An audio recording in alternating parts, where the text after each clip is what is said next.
You know, the funny thing is that whenever I talk about God, I feel a little bit of a twinge inside. Like, people are going to think I'm some naive, childish character who still believes in such a thing, a big make-believe friend that I carry with me everywhere.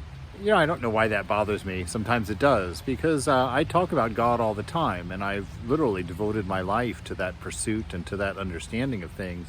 Uh, really, out of a curiosity and a real desire to know. And as far as I know, I get just this life, and I couldn't think of anything better to spend it on than investigating one of the most far out truths that has been expressed by thousands of seekers, thousands of sages and investigators in the past.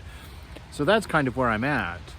But there's this story given by Narendra, who turned out to be Swami Vivekananda later in his life.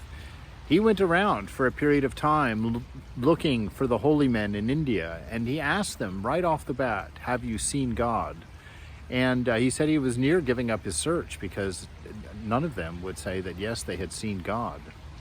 And then he was at the Dakshineshwar temple, and this happens. They returned to the room, and Narendra asked the master, "Sir, have you seen God?" Without a moment's hesitation, the reply was given, "Yes, I have seen God. I see him as I see you here, only more clearly. God can be seen. One can talk to him. But who cares for God? People shed torrents of tears for their wives and their children and for wealth, for property. But who weeps for the vision of God? If one cries sincerely for God, one can surely see him." Now, what is this to see God? You know, what does that mean? This idea of God is almost meaningless. It's infinite, it's beyond experience. Every one of us has a different picture in our mind when we see God.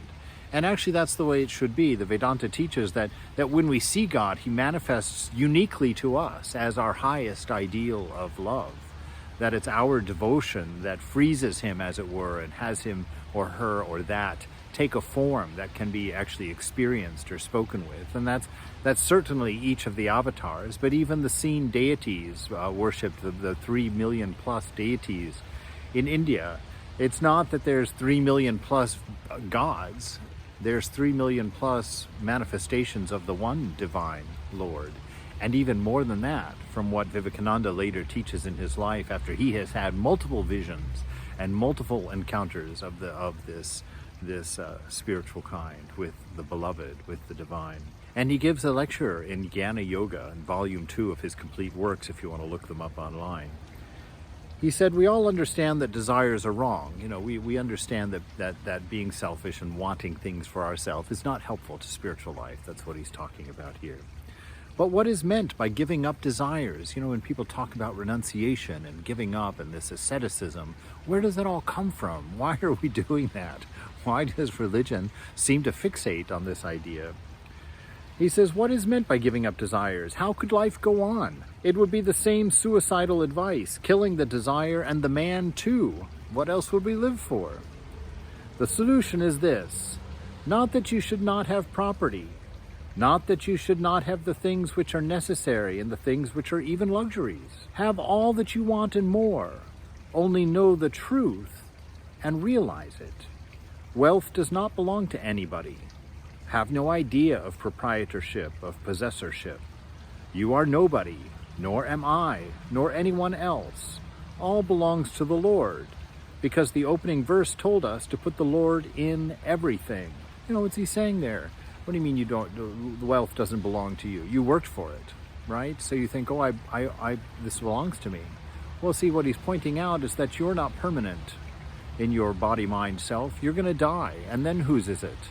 You know, I remember we had one of our members pass away here in the center, and she was the last of her line, the last of her genealogy. And I was given the task of cleaning up her estate, and how heartbreaking that was. I went through a closet full of albums, photo albums going back to the 1920s, you know, when cameras were first around. All these old photographs of family, and all had ended up with her because she was the last surviving member of that family line.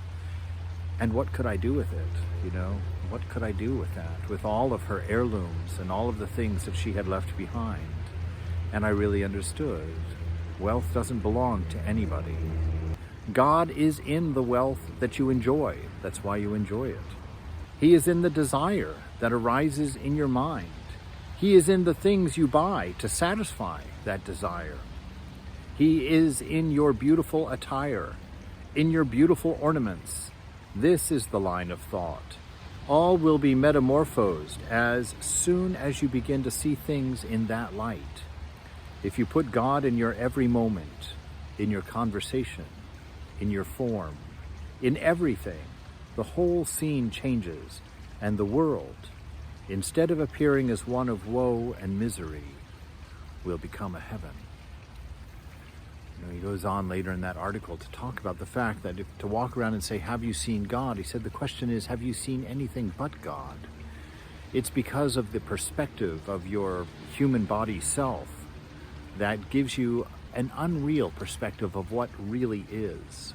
Look at Columbus. He came and found the Americas, thought he was in India, and ever since then Native Americans have been called Indians. It's like that.